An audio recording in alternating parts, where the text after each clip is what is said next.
복음은 예수 그리스도이십니다.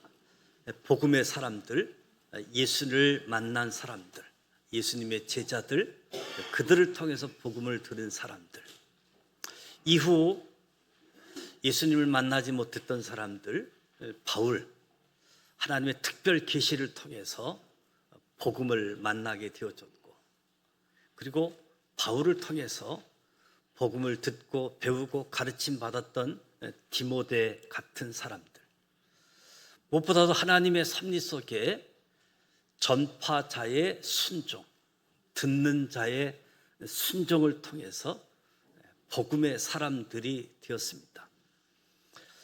구원의 즉각성과 점진성, 하나님의 의로우심, 하나님을 영화롭게 하심, 시간과 연단을 통해서 하나님과 뜻이 같은 사람, 생각이 같은 사람, 해석이 같은 사람, 하나님의 일은 하나님과 뜻을 같이 하고 생각을 같이 하고 뜻을 같이 하는 사람들로 이루어지는 거지요. 복음을 가르침과 배움을 통해서 더 복음의 사람이 되어집니다. 더 복음의 사람. 왜 신앙생활을 오래 했음에도 불구하고 삶이 달라지지 않는가? 정답은 영적 무지이지요. 하나님 말씀에 대해서 무지하기 때문에. 그러면 해결책이 무엇인가? 영적 무지, 말씀에 대한 무지의 해결책은 가르침과 배우는 것이지요. 오늘 이 자리에 참석한 성도님들 대부분도 교회를 위해서 스스로 자원해서 참석하고 헌신하게 되어집니다.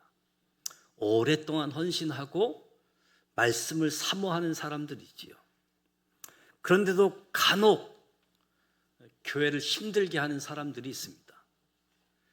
교회를 힘들게 하는 사람이 목회자이기도 하고 오랜 신앙생활을 하는 성도이기도 하지요.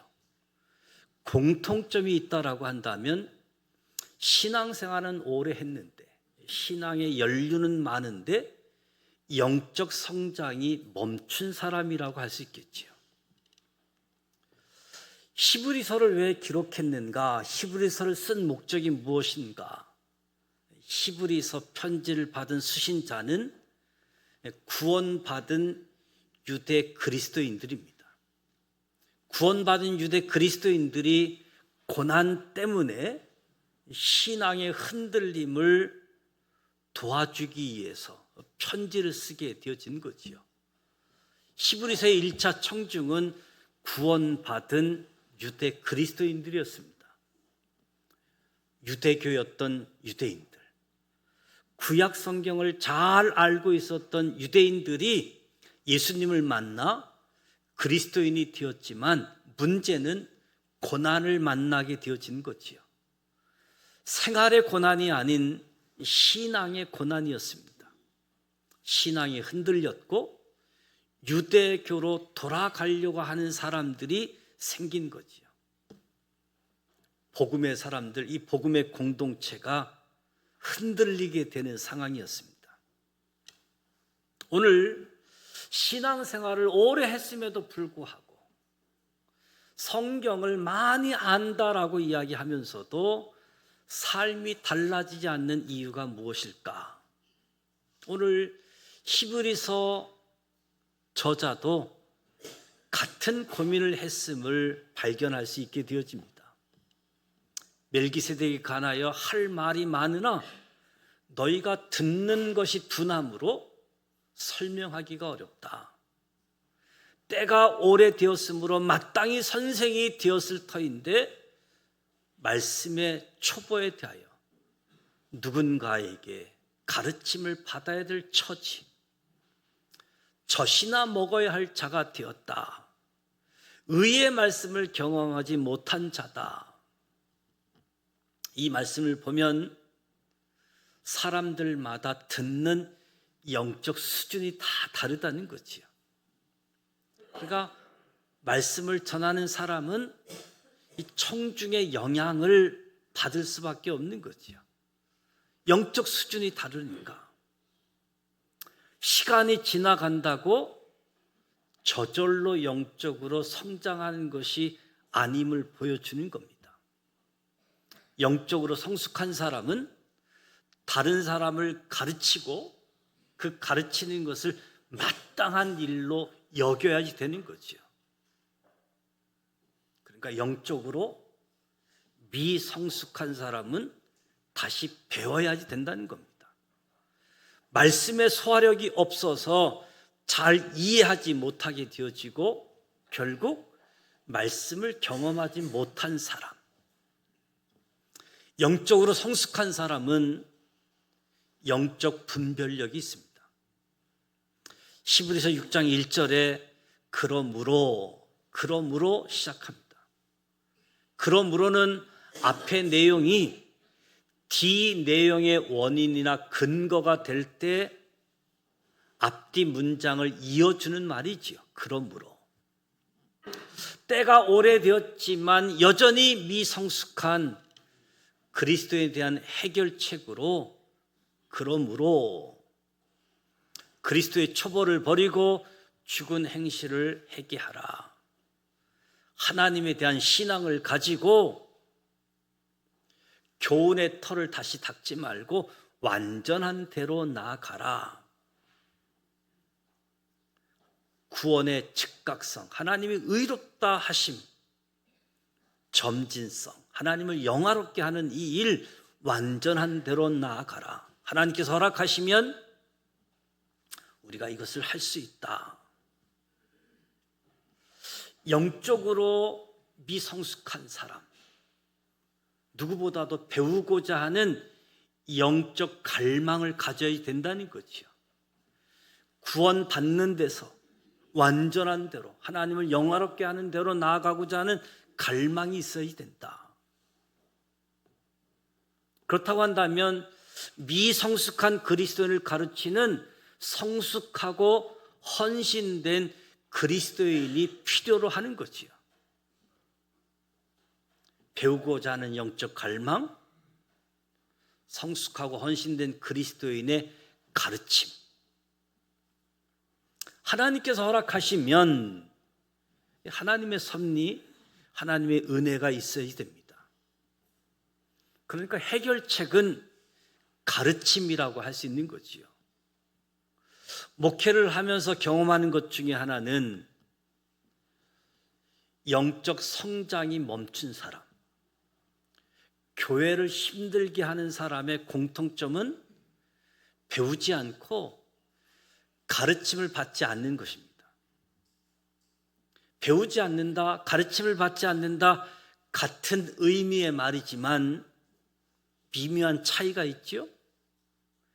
배우지 않는 것은 스스로 공부하는 것을 멈추었다는 것을 이야기하는 것이고, 가르침을 받지 않는다는 것은 스승이 없다라고 이야기하는 거지요. 스스로 공부하지 않고 스승이 없다고 결국 영적 성장이 멈추게 되어지고 교회 공동체를 힘들게 하는 요소로 나아가게 되어집니다. 우리는 의미를 잘 모르면서도 너무나 익숙하게 사용하는 용어들이 있지요. 너무 익숙하게 사용하다 보니까 의미를 모르면서도 의미를 아는 것처럼 착각하게 만들기도 합니다. 무엇을 잘 아는 사람의 특징은 아는 것에 대해서 말할 수 있고 그것을 쉽게 설명할 수도 있습니다. 말을 하지 못하거나 설명을 명확하게 하지 못하는 것은 알지 못할 때 나타나는 현상 결과이지요. 잘 가르치는 사람은 들리도록 말하고, 들린다라고 하는 것은 쉽게 이해가 되어지기 때문에 잘 배우는 사람은 다른 사람에게 가르칠 수 있습니다. 무엇보다 가르침의 중심은 성령님께서 계십니다. 지금 이곳에 앉아 계셔도 전혀 설교를 듣지 못하는, 귀 때문에 듣지 못하시는 분, 보청기를 끼고 있어서 오히려 지금 왕왕거려가지고 전혀 소리를 듣지 못하는 분도 이 자리에 있습니다. 그럼에도 불구하고 성령님께서 이 말씀이 들려지고 그 말씀이 믿음이 되어질 수 있는 은혜가 주어지도록 기도하게 되어지는 거죠. 믿음은 들음에서 난다. 성경은 이야기하지요. 믿음의 내용이 하나님의 말씀입니다. 복음입니다. 들린다라고 하는 것은 이해가 된다는 것을 의미하지요. 저와 여러분이 듣는다, 아는다에 있어서 피상적으로 아는 것, 추상적으로 아는 것을 경계해야지 됩니다. 피상적으로 안다. 본질적인 현상은 추구하지 않고 겉으로 드러나 보이는 현상에만 집중하는 것, 피상적인 것. 본질적인 의미를 놓친 지식은 피상적인 지식뿐이지요. 그러니까 피상적으로 안다라고 하는 것은 진짜 중요한 것은 모른다는 겁니다.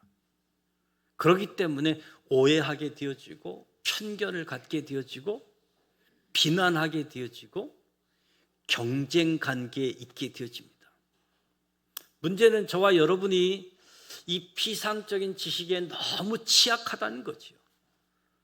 왜냐하면 저와 여러분이 외모를 보기 때문에, 외모를 보다 보니까 그 사람의 중심을 보지 못하는 경우가 있는 거지요. 그래서 오해도 하고 섭섭하다고도 하고 편견, 비난하게 되어지죠. 그런데 저와 여러분이 어떤 사람을 정말 알게 되어지면 그 사람을 이해하게 되어지고 그 사람을 불쌍히 여기게 되어지고 그 사람을 위해서 기도해주고 그 사람을 사랑할 수 있게 되어지는 거죠. 그 사람을 알면. 근데 우리가 겉만 피상적으로 알게 되어지니까 오해하고 비난하게 되어지는 자리에 머물게 되어지는 거죠. 추상적으로 안다. 직접 경험하거나 지각할 수 있는 그런 형태 성질을 갖추지 않는 것. 추상적인 지식이죠. 추상적이라고 하는 것은 경험과 연결되어진 단어입니다. 경험. 저와 여러분이 결혼 생활을 해보기 전까지는 결혼에 대한 지식은 추상적인 거지요. 부모가 되어보지 못한 사람은 부모를 이해하는 데 있어서도 추상적일 수밖에 없습니다. 부모의 마음, 이 부모의 무게, 이 부모의 고통을 정확히 알 수 없는 거죠. 그냥 추상적으로 이해하려고 하는 거지요. 이처럼 피상적인 성경 지식은 진리 같지만 진리가 아닙니다. 피상적인 성경 지식을 소유한 사람은 진리를 경험할 수 없게 되어집니다. 그래서 시편 기자가 고백하지요. 고난을 통해서 주의 말씀을 배우게 되었다. 고난을 통해서 주의 말씀을 배우게 되었다. 주의 말씀을 배우게 되었다라고 하는 것은 고난을 통해서 주의 말씀을 경험하게 되었다는 거지요. 추상적인 지식이, 피상적인 지식이 말씀을 경험하게 되어진 진리가 되어졌다.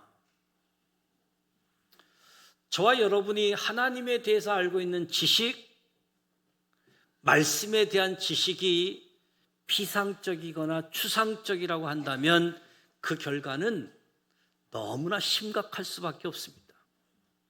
왜냐하면 오랫동안 신앙생활을 했음에도 불구하고 삶이 달라지지 않는 이유가 되기 때문에.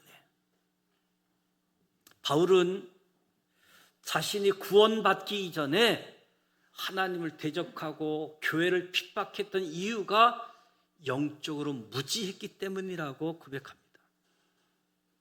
그리고 바울은 자신이 구원받고 난 이후에도 어렸을 때에는 말하는 것이 어린아이와 같았었고, 깨닫는 것이 어린아이와 같았었고, 생각한 것이 어린아이와 같이 미숙했다라고 고백합니다. 장성한 사람이 되어서 어린아이의 일을 버렸노라고 고백하지요. 그래서 바울이 이야기하지요. 지금은 거울을 보는 것과 같이 희미하나 그때는 얼굴과 얼굴에 대하여 볼 것이요. 지금은 부분적으로 아나 그때는 온전히 알리라. 바울은 지금 우리의 영적인 지식이 희미하고 부분적일 수 있다. 지금 우리의 영적 지식이 피상적이고 추상적인 지식일 수 있다. 바울이 어려서부터 구약 성경을 공부하고 연구한 사람이잖아요. 누구보다도 성경을 잘 알고 있었고 열심도 대단했습니다. 바울의 영적 지식이 피상적이었고 추상적이었을 때 바울은 거듭나지 못했을 뿐만 아니라 오히려 하나님을 대적하고 교회를 핍박하는 사람이 되었다는 거지요. 역사는 반복되어집니다. 지금도 우리 주변에서 이런 일들이 반복되어서 일어나고 있는 거지요. 이 땅에 존재하는 모든 사람은 하나님에 대한 의견을 가지고 있습니다. 하나님에 대한 생각, 하나님에 대한 지식, 하나님에 대한 이해를 가지고 있지요. 이것은 그 사람의 신앙, 그 사람의 신학이라고도 이야기할 수 있겠죠. 그러면 저와 여러분이 하는 모든 말과 모든 행동은 자신의 신앙이지요. 자신의 신앙의 열매, 자신의 신학의 열매, 하나님에 관해서. 어떤 사람이 하나님 없어라고 말한다면 물론 틀린 것이고 비진리이겠지만 그 사람의 신앙인 거지요. 무신론. 그 사람의 신앙인 거죠. 자기의 믿음인 거지요. 그래서 모든 사람은 각자 자기 나름대로의 신앙, 자기 나름대로의 신학을 가지고 있는 겁니다. 저는 2024년도 한 해를 마무리하면서 하나님의 말씀을 피상적이고 추상적으로 아는 것이 얼마나 심각한 문제이들 바울을 통해서 히브리서를 통해서 확인하고 우리의 삶이 달라지지 않는 것은 말씀에 대한 무지, 영적 성장이 멈춰 있는 모습들. 그렇다면 우리의 삶이 달라지려고 한다면 무지했던 말씀에 대해서 추상적이고 피상적으로 알고 있는 하나님의 지식에 대해서 이해가 필요한 거지요. 말씀에 대한 이해가 생기게 되어질 때 생각이 달라지게 되어지고 궁극적으로 삶이 변화가 되어지는 겁니다. 하나님의 계시로 복음을 알게 된 바울, 다른 사람에게 복음을 가르쳤습니다. 바울에게 복음을 배웠던 디모데도 다른 사람에게 복음을 가르쳤습니다. 복음을 만난 사람들, 복음의 사람들을 만나야지 되고 복음의 사람들을 만나 복음을 들어야지 됩니다. 복음을 듣고 전하고 히브리서를 통해서 도전되어지는 것은 때가 오래되었어도 영적으로 성장하지 못한 사람들, 아직도 젖을 먹어야 되는, 단단한 음식은 소화가 안 돼서 단단한 음식은 먹지 못하는 어린아이의 수준에 있는 사람들, 이들에게 말씀을 가르쳐야 된다. 말씀을 배워서 지속적으로 성장해야 된다라고 하는 것을 교훈해 주고 있습니다. 한 해를 마무리하면서 복음을 가르침과 배움을 통해서 더 복음의 사람이 되십시다. 저와 여러분이 하나님과 뜻이 같은 사람, 하나님과 생각이 같은 사람, 하나님과 해석이 같은 사람, 결실의 계절, 감사의 계절, 기도의 계절에 하나님이 내게 허락해 주신 구원의 감격을 복음을 통해서 다시 회복되어지고, 하나님이 의롭다 하신 구원의 즉각성뿐만 아니라 구원의 점진성, 하나님을 영화롭게 하리라. 그리스도를 닮아가는 인격, 품격의 신앙, 우리 신앙의 품격이 높아지는 이 가정 속에 피상적인 지식, 추상적인 지식이 이해가 되어지고 경험이 되어지는 가운데 하나님의 사랑, 하나님의 은혜를 알기 때문에 헌신의 자리로 나아가는 거지요. 그 사랑을 알지 못하기 때문에 하나님과 적당한 거리를 두고서 자기 힘으로 살려가려고 하는 모습에서 신앙은 하나님의 은혜로, 하나님의 힘으로, 하나님의 사랑으로 하는 것이기에 저와 여러분이 하나님의 사랑을 알고 그 사랑에 응답하는 헌신의 자리로 나아가서 24년도가 믿음의 디딤돌이 되어지고 새롭게 시작되어지는 교회력 2024년도 12월 첫째 주 대강절 절기부터 25년도 하나님을 더욱 영화롭게 하는 하나님의 사람들로 세워지는 저와 여러분이 되시기를 주님의 이름으로 축복합니다.